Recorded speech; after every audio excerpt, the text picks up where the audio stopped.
Guys, if your assessments here are correct, these are very covert weapons, aren't they? That's correct. There's no entry or exit wound.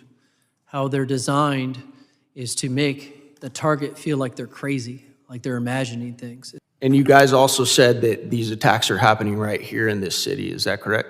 I mean, there have been some that have gone public with respect to Washington, D.C. I think it was Mr. Grozev said you spoke to a Russian agent who said that they believe that Americans are using these same weapons on them. Is that correct? That is correct. Might that have something to do with part of the CIA's motive to cover up the existence of this tech and these weapons? That is a very logical possibility. Thank you. Mr. Chairman, I yield back. Gentleman yields. Chair now recognizes the gentleman from New York, Mr. Goldman, for his round of questioning. Thank you, Mr. Chairman, and thank you to our witnesses for being here. Mr. Grozev, I want to follow up a little bit on the interactions you've had with Russian intelligence about these AHIs.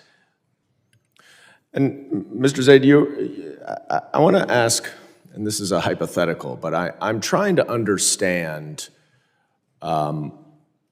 why our government would try to block information sharing or conceal information that they have.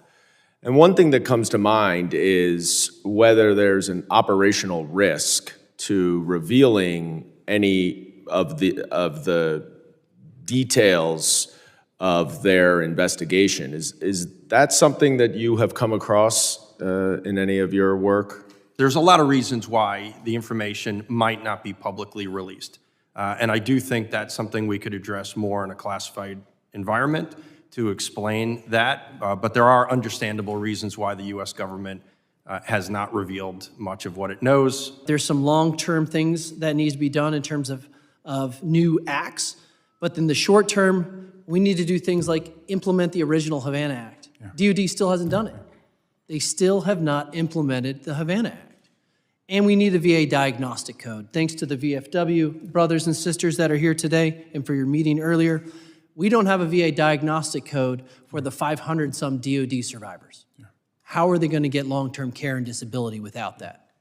Yeah. Well, I hope this issue you see in a room that is often contentious, explosive, volcanic, that you've got members on both sides who first honor and salute the victims and want to do everything we can to make sure that they're made whole, and if they can return. And then, of course, as the victims have wanted to do, make sure we do everything possible to prevent anyone else from suffering from this. And I yield back. Thank you, Chairman.